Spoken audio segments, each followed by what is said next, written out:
America आणि इस्रायलच्या हल्ल्यात अखेर इराणचा सुप्रीम लीडर अयातुल्ला खामेनीचा मृत्यू झाला. अमेरिकन आणि इस्रायली मीडियानं हे वृत्त प्रकाशित केलंय.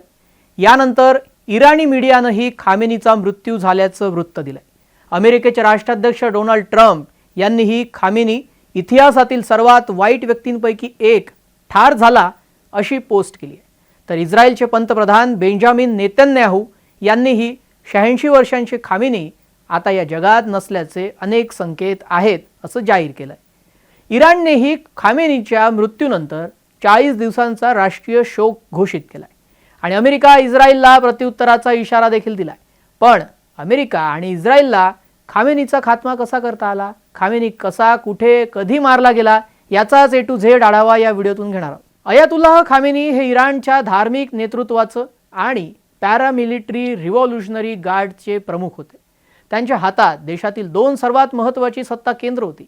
अमेरिकेकडून गेल्या वर्षीही इराणच्या अणुप्रकल्पांवर मोठा हल्ला केल्याचा दावा केला होता. पण इराण पुन्हा अणुप्रकल्पावर वेगवान काम करतंय असा आरोप करत हा हल्ला करण्यात आला.